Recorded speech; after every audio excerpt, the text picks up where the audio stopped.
Hello guys, अस्सलाम वालेकुम। Guys, आज के हमारे पास दो टॉपिक हैं। एक है राइनाइटिस और दूसरा है साइनोसाइटिस। फर्स्ट हम पढ़ेंगे राइनाइटिस। राइनाइटिस क्या है? Rhinitis is an inflammation of mucous membrane of the nose with excessive mucus production. ठीक है, इन्फ्लेमेशन होती है म्यूकस मेम्ब्रेन नाक की। ठीक है, विद एक्सेसिव म्यूकस प्रोडक्शन, जिसमें हमारे पास एक्सेसिव म्यूकस प्रोड्यूस होती है, रिजल्टिंग इन नेजल कंजेशन, जिसके नतीजे में हमारे पास जो नेजल कंजेशन हो जाती है एंड पोस्ट नेजल ड्रिप, और जितना म्यूकस है हमारा है वो सारा हमारे गले में जाता है। नाक बंद होगा आगे से, ठीक है, कंजेशन हो जाएगी और म्यूकस प्रोडक्शन होगी, ठीक है, वो सारा हमारे गले में जाएगा, उसको हम कहते हैं पोस्ट नेजल ड्रिप। ठीक है, actual topic is allergic rhinitis. ठीक है, symptom symptomatic disorder of the nose induced by an IgE mediated inflammation after allergen exposure. Symptomatic disorder of the nose induced by an IgE mediated inflammation. यहाँ पे ये कह रहे हैं कि IgE जो हमारे पास एंटीबॉडी है, ठीक है, उसकी वजह से जो इन्फ्लेमेशन होगी आफ्टर एलर्जन एक्सपोजर, जब हमारे पास एक बॉडी में या बॉडी एक्सपोज होगी एलर्जन से या किसी भी एलर्जिक कंडीशन से, तो उस वक्त हमारे पास क्या होगा? हमारे पास IgE एंटीबॉडी प्रोड्यूस होगी। IgE एंटीबॉडी एलर्जिक कंडीशन में प्रोड्यूस होती है। सो यहाँ पे एलर्जिक कंडीशन, एलर्जन होगा, एलर्जन से एक्सपोज होंगे, सो IgE में एंटीबॉडी प्रोड्यूस होगी। उसके नतीजे में क्या होगा कि हमारे जो होगी इसकी म्यूकस मेम्ब्रेन की, नेजल म्यूकस मेम्ब्रेन की इन्फ्लेमेशन हो जाएगी। ठीक है, एलर्जन पोलन हो गया, ठीक है, हाउस डस्ट माइट्स, ठीक है, उसके बाद mould spores and animal allergens. ठीक है, clinical features chill, low grade fever, headache, malaria, myalgia. ठंड लगती है आपको, लो ग्रेड फीवर होता है, हेडेक होता है, मलेरिया एंड माइल्जिया होता है। माइल्जिया मतलब मसल्स पेन आपको होते हैं। ठीक है, स्नीजिंग एंड नेजल ऑब्स्ट्रक्शन, आपको छींके आएंगे और नेजल ऑब्स्ट्रक्शन होगी। राइनोरिया हम कहते हैं म्यूकस, एक्सेसिव म्यूकस प्रोडक्शन। ठीक है, या excessive mucus production from nose. ठीक है, राइनोरिया मतलब इसमें ऐसी सिचुएशन होगी कि शुरू में वर्ड जो होगा, ठीक है, लेकिन बाद में हमारे पास म्यूकोपुलेंट मतलब पस ही होगा और म्यूकोपुलेंट होगा बदबूदार होगा। ठीक है, और मतलब ठीक है, येलो कलर होगा, स्मेली होगा। ठीक है, लेकिन शुरू शुरू में क्लियर और वाइट होगा। ठीक है, सॉरी कलरलेस होगा, लाइक वाटर। ठीक है, नेजल म्यूकस कंजेशन आप देख सकते हैं। उसके सिम्टम्स है हमारे पास watery rhinorrhoea, post nasal drip, repetitive sneezing होगी इस बंदे को। ठीक है, जो मतलब जिसको हमारे पास एलर्जिक राइनाइटिस होगा। इचिंग होगी कि इसमें आंखों में, नाक में और गले में।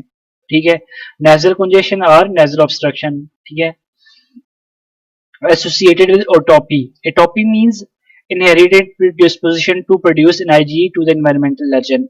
अब इसमें ये कह रहे हैं कि आपकी लाइक अब एग्जांपल एक बंदा है, उसके बाप दादा को भी एलर्जी थी। ठीक है, वो प्रीडिस्पोज है। ठीक है, predispose to produce IgE to environment, तो जिसका मतलब बाप भी मतलब एलर्जी की कंडीशन में सफर हुआ है, उसका बेटा भी ऑब्वियसली इस तरह ही सफर होगा।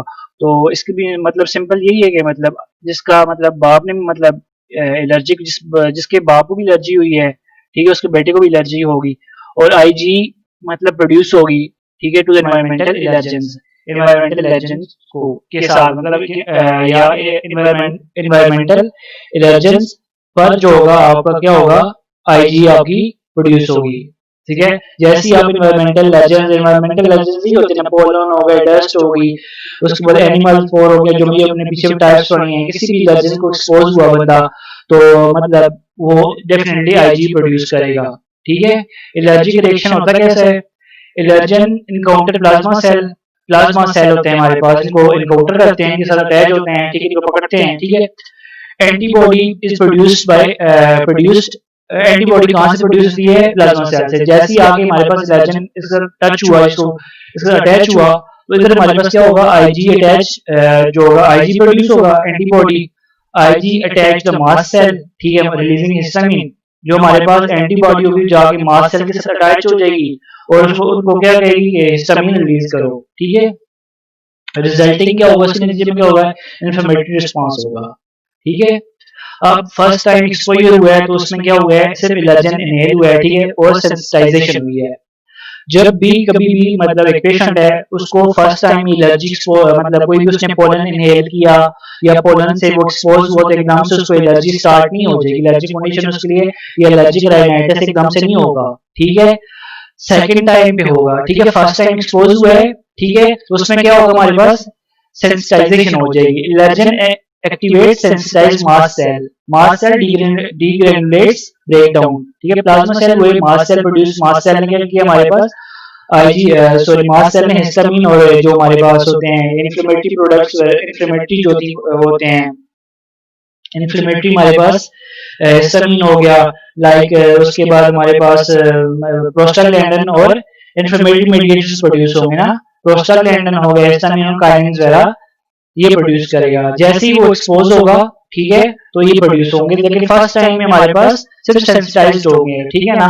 सेकंड टाइम में रीच एक्सपोजर हिस्टामिन रिलीज होगा, ठीक है। अब ये एक आंटी है दोबारा एक्सपोज हो रही है, तो इस सूरत में क्या होगा, एलर्जी नाक में गया, हिस्टामिन मतलब ये जो सेंसिटाइज मास्ट सेल है, ठीक है, ये एकदम से हिस्टामिन रिलीज करेंगे, ठीक है। Histamine release causing inflammation leading to allergy symptoms, एकदम से एलर्जी सिम्टम्स होंगे, एलर्जी की रिस्पांस होगा। एलर्जी की रिस्पांस में क्या होगा, इची वाटर आई, इची होगा, itchy water eyes and nose, ठीक है, ठीक है, तो खारिश आएगी आपको, ठीक है, वाटरी आईज हो जाएंगी आपकी, ठीक है, आंखों से आंसू बहने स्टार्ट हो जाएंगे और नोज से, ठीक है, स्नीजिंग, छींके, nasal congestion, profuse nasal discharge and post nasal drip, ठीक है। हमेशा ही याद रखें कि एक पेशेंट है, एक बंदा है, एक बंदी है, वो फर्स्ट टाइम में कभी भी मतलब एकदम से एलर्जिक मतलब एलर्जन उसके बॉडी में गया और एकदम से एलर्जिक रिस्पांस या एलर्जिक राइनाइटिस हो जाए, ऐसा बिल्कुल भी नहीं होता। फर्स्ट टाइम में सिर्फ हमारे पास क्या होता है, सेंसिटाइजेशन होती है मास्ट सेल की, मास्ट सेल पर एंटीबॉडी जाकर अटैच हो जाते हैं कि यार अब सेकंड टाइम आएगा तो एकदम से अटैक करेंगे और मारेंगे, ठीक है। लाइक आपको पता होगा कुछ टाइम पहले इंडिया ने मतलब फर्स्ट ऑफ ऑल वो स्ट्राइक का बोला था कि हमें स्ट्राइक की है पाकिस्तान में, वो आए थे पाकिस्तान में, लेकिन उन्होंने मतलब हमें कुछ भी नहीं किया, बस चले गए, लेकिन उन्होंने सेंसिटाइज कर दिया पाकिस्तानी आर्मी को कि यार होश में हो जाओ, हम आएंगे दोबारा, ठीक है। जब वो दोबारा पाकिस्तान में आए तो पाकिस्तान आर्मी ने क्या किया, मार गिराया, ठीक है। सेम सिचुएशन यहीं पे होगी। फर्स्ट टाइम में क्या होगा, सिर्फ पोलन्स आएंगे, ठीक है, और वो सेंसिटाइज करके जाएंगे, सेंसिटिव करके जाएंगे यार हम आ सकते हैं दोबारा। और यहाँ पे क्या होगा, आदमी हमारी बिल्डअप हो जाएगी, एंटीबॉडी अटैच हो जाएगी किसके साथ, मास्ट सेल के साथ। जैसे ही एलर्जन दोबारा आएंगे एकदम से उनको पता चलेंगे वो वही एलर्जन है, ठीक है, एकदम से हिस्टामिन रिलीज करो और मतलब तबाही मचाओ, और तबाही के नतीजे में क्या होगा, itchy watery nose, watery eye and nose, sneezing and post nasal drip और इस तरह के सिम्टम्स हमारे पास एलर्जिक राइनाइटिस हो जाएंगे, ठीक है। देख लें ये एलर्जन आगे अटैच हुआ, ये एंटीबॉडी है, ठीक है, आईजी एंटीबॉडी, ठीक है, आईजी एंटीबॉडी होगी हमारे पास मास्ट सेल के ऊपर अटैच, जैसे ही आगे अटैच हुआ मास्ट सेल से रिलीज हो गया हिस्टामिन, ठीक है, इन्फ्लेमेटरी मेडिएटर्स रिलीज हो गए यहाँ से, और ये बस फिर तबाही मचाना स्टार्ट कर देंगे, ठीक है। इंस्पेक्शन हम जब करेंगे तो उसमें क्या होगा, पेल नेजल म्यूकोसा, कंजक्टिवाइटिस होगा आपको, ठीक है, लॉन्ग स्टैंडिंग पे होगा, उसमें क्या होगा, लार्ज इन्फीरियर टर्मिनेट, अगर लार्ज स्टैंडिंग मतलब काफी देर से आपको एलर्जिक राइनाइटिस है तो उसके सूरत में आपको क्या होगा, जो आपका इन्फीरियर टर्मिनेट है उसकी इन्फ्लेमेशन हो जाएगी, ठीक है। Blood test, total serum IG, RAST for specific IG, ये ब्लड टेस्ट होता है जिसमें हम आईजी मतलब वो उसमें देखते हैं आईजी एंटीबॉडी कितनी बनी हुई है, मतलब कितनी प्रेजेंट है, ठीक है। और स्किन प्रिक टेस्ट जिसमें हमारे पास एलर्जी स्किन प्रिक टेस्ट जिसमें दो, एक है डीएलसी जिसमें हमारे पास रेसाइनोफिल, ठीक है, एक है स्किन प्रिक टेस्ट जिसको हम एलर्जी स्किन प्रिक टेस्टिंग बोलते हैं, ठीक है। डीएलसी हमारे पास डिफरेंशियल ल्यूकोसाइट काउंट, इसमें हमारे पास देखते हैं डीएलसी में कि वाइट ब्लड सेल की मतलब कितने कितने हैं बॉडी में। और एजिनोफिल जो है, एजिनोफिल मतलब ड्यूरिंग एलर्जिक कंडीशन एजिनोफिल की जो हमारे पास रेशियो है वो इंक्रीज हो जाती है, या उसकी क्वांटिटी हमारे बॉडी में या ब्लड में इंक्रीज हो जाती है ड्यूरिंग एलर्जिक कंडीशन। और स्किन प्रिक टेस्ट है तो उसमें हमारे पास इसमें क्या करेंगे, ये देखें आप ये पॉजिटिव है इसमें, ठीक है। इसमें हमारे पास प्रिकिंग करेंगे तो उसमें हमारे पास जो एलर्जिक मतलब ऑलरेडी एक्सपोज होंगे या वो पेशेंट जिनमें मतलब हो सकता है तो वो मतलब पॉजिटिव आ जाएगा, ठीक है। ट्रीटमेंट क्या है हमारे पास, एलर्जिक वाइटस, antihistamine, intranasal corticosteroids, mast cell stabilisers हम देंगे, उसके बाद डिकोजेस्टेंट और एंटीकोलिनर्जिक स्प्रे, ठीक है। इम्यूनोथेरेपी भी हो सकती है। Thank you. अब नेक्स्ट टॉपिक जो है हमारे पास वो है साइनोसाइटिस। साइनोसाइटिस क्या है? पैरानेजल साइनस, इंट्रोडक्शन उसके बारे में। A group of four paired air-filled spaces that surround the nasal cavity, ठीक है। चार स्पेसेस होती हैं इर्द गिर्द नोज के, ठीक है, एयर फिल्ड स्पेसेस होती हैं जिनको हम frontal sinus, ethmoid sinus, sphenoid sinus, maxillary sinus, ये चार साइनसेस हैं, ठीक है। इन चारों को हम पैरानेजल साइनस बोलते हैं, ठीक है। They reduce the weight of the skull and they humidify the inspired air, ठीक है। स्कल का वेट रिड्यूस करते हैं और ह्यूमिडिफाई करते हैं जो हम इंस्पायर करते हैं उस एयर को, ठीक है। Definition, sinusitis is an inflammation of the mucous membrane of paranasal sinus. जो पैरानेजल साइनस होते हैं उनकी म्यूकस मेम्ब्रेन की इन्फ्लेमेशन को हम ये कहते हैं sinusitis. It is a common condition, complication of 5 to 10% of upper respiratory tract infections in children। जो बच्चे होते हैं जिनमें मतलब अपर रेस्पिरेटरी ट्रैक्ट इन्फेक्शन होता है उसकी कॉम्प्लिकेशन है, ठीक है, उन बच्चों में हमारे पास साइनोसाइटिस भी हो जाता है, ठीक है। अब एटियोलॉजी इसकी हैं, वायरल भी हो सकते हैं। 9% ऑफ साइनोसाइटिस वायरल होते हैं जिसमें राइनो वायरस काज करता है एंड कोरोना वायरस हमारे पास जो होता है वो काज करता है, ठीक है। राइनो एंड कोरोना वायरस हमारे पास जिसको क्या कहते हैं, एयर राइनाइटिस काज करते हैं वायरल में जो है। बैक्टीरिया में हमारे पास क्या है, स्ट्रेप्टोकोकस, स्टेफिलोकोकस, निमोनियाए, एच इन्फ्लुएंजा, ठीक है। ये चार जो है हमारे पास बैक्टीरिया में आ जाते हैं। एंड प्लूटेंट्स में जो होते हैं वो केमिकल और irritants may trigger the build of mucus. Chemical या कोई इरिटेंट वगैरह हो या मतलब कुछ भी मतलब ऐसी चीज जो नाक को मतलब खारिश वगैरह प्रोड्यूस करे या इरिटेट करे नाक को, ठीक है, या हमारे पास जो नेजल म्यूकस है उसको इरिटेट करे तो उसके नतीजे में क्या होता है, हमारे पास म्यूकस प्रोड्यूस होती है। रिस्क फैक्टर्स क्या हो सकते हैं, upper respiratory tract infection such as common cold, nasal polyps, ठीक है। उसके बाद हमारे पास डेविएटेड डीएनएस जो हमने कल पढ़ा था, डेंटल इन्फेक्शन स्विमिंग के नतीजे में हो सकता है, स्मोकिंग का हो सकता है, intranasal cocaine, tonsillar and adenoid hypertrophy. देखें एडिनॉइड एंड टॉन्सिल्स, ये बड़ी हाइपरट्रॉफी हो जाए तो उसके नतीजे में हमारे पास क्या हो सकता है, साइनोसाइटिस हो सकता है। प्रेगनेंसी और हार्मोनल चेंजेस विद प्यूबर्टी, ठीक है, प्यूबर्टी के साथ हार्मोनल चेंजेस जो होती हैं या प्रेगनेंसी के दौरान भी हो सकता है।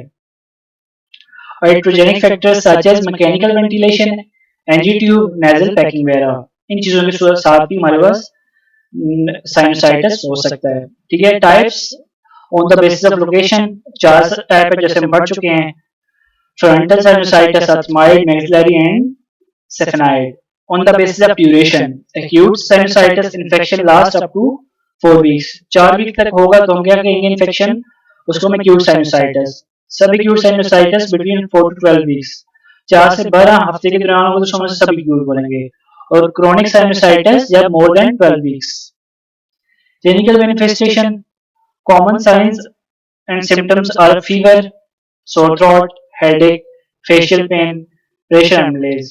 In more advanced cases, the symptoms are anosmia, ठीक है, nasal congestion, discharge and halitosis. anosmia बोलते हैं कि जब हमारे पास आपको सेंस ऑफ स्मेल नहीं होता, ठीक है। एंड nasal congestion मतलब नाक आपकी जो nasal कैविटी बंद हो जाएगी, डिस्चार्ज, ठीक है। एंड हेलिटोसिस, हेलिटोसिस बोलते हैं बैड ब्रेथ को, जब आपको मुंह से गंदी स्मेल आए, ठीक है। ये इसकी कॉम्प्लिकेशन है मोस्ट एडवांस केसेस में, ठीक है। जो नॉर्मल होते हैं, नॉर्मल हमारे पास फीवर होता है, सोर थ्रोट, हेडेक वगैरह होती है, ठीक है। Sign and symptoms according to classification, अब हमारे पास क्लासिफिकेशन के मुताबिक है, मैक्सिलरी साइनस होगा तो आपको pain in the upper jaw होगा, ठीक है, एंड आपको चीक्स वगैरह में पेन होगा, ठीक है, चीक्स और अपर जॉ में आपको पेन होगा मैक्सिलरी साइनोसाइटिस में। फ्रंटल साइनस में होगा पेन इन द फोरहेड जिसको हम ऑफिस हेडेक भी बोलते हैं, ठीक है। उसकी वजह से आपको हमारे पास क्या होगा, फ्रंटल साइनोसाइटिस होगा तो आपको pain in the headache forehead होगा जिसको हम ऑफिस हेडेक भी बोलते हैं। Ethmoid sinusitis pain over nasal bridge, nasal bridge के ऊपर आपको पेन होगा। Sphenoid sinus pain over the occiput and vertex, occiput पे होगा आपको पेन सेफेनाइड साइनस के केस में, ठीक है। मैक्सिलरी में कहाँ होगा आपको, अपर जॉ में और चीक्स में। फ्रंटल साइनस में कहाँ होगा, फोरहेड में, जिसको हम कौन सी हेडेक बोलते हैं, ऑफिस हेडेक। एंड एथमाइड साइनस के केस में आपको क्या होगा, पेन ओवर नेजल ब्रिज, आपको नेजल ब्रिज पे पेन होगा। सेफेनाइड पे आपको ऑक्सीपिट पे पेन होगा, ठीक है। जनरल ट्रीटमेंट एंटीपायरेटिक्स ले सकते हो, एंटीपायरेटिक्स, एंटीहिस्टामिन्स, एनाल्जेसिक्स एंड डिकोजेस्टेंट्स। ठीक है, ट्रीटमेंट अंडर लाइक जो स्पेसिफिक ट्रीटमेंट आ जाते हैं उसमें हमारे पास आता है।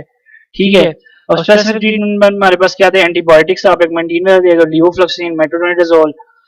सर्जिकल ट्रीटमेंट भी हो सकता है, ठीक है, जिसे हम लवाज वगैरह बोलते हैं, ठीक है, या ट्रेफिनेशन हम बोलते हैं इसे। ट्रेफिनेशन हमारे पास किस में होती है, फ्रंटल साइनस के केस में। ठीक है, और during trephination a hole is made in the frontal sinus, एक सुराख बनाया जाता है फ्रंटल साइनस में ताकि वो गंद निकलता रहे और मतलब वो सफाई होती रहे। ठीक है, उसके बाद ओरल एंटीबायोटिक्स भी देती है हमारे पास फॉर एक्यूट साइनोसाइटिस। उसमें हमारे पास फर्स्ट लाइन क्या है, मोक्सिसिलिन एंड ट्राइमेथोप्रेम। सेकंड लाइन क्या है, मोक्सिसिलिन और मोक्सिफ्लोक्सासिन। ठीक है, दैट्स इट। आगे हमारे पास है हिस्ट्री। हिस्ट्री हम कैसे ले सकते हैं, हिस्ट्री फिजिकल एग्जामिनेशन होगा, हिस्ट्री टेकिंग होगा, physical examination, watching and waiting if sinusitis is less than 10 days without symptoms। अगर 10 दिनों में वो कवर हो रहा है विदाउट सिम्टम्स के, then it's a viral. More than 10 days bacterial. ठीक है, 10 दिनों में ज्यादा होगा बैक्टीरियल होगा, 10 दिनों से कम होगा तो ये वायरल होगा। एक्सरे जो होगा फाइंडिंग होगी हमारे पास वो बेस्ट है। कंफर्म इन्वेस्टिगेशन ऑफ चॉइस जिसे हम बोल सकते हैं, एक्सरे के थ्रू हमें सब कुछ पता चल जाएगा ये कौन सा साइनोसाइटिस है या फ्रंटल है, मैक्सिलरी है, ये कौन सा है। ठीक है, सीबीसी हम कर सकते हैं, CT scan, sinus radiography show pacification and sinus thickening and mucous membrane, culture and sensitivity test। okay, that's it। अगर क्वेश्चन है इसमें तो काइंडली पूछ लो। ओके, टेक केयर, अल्लाह हाफिज।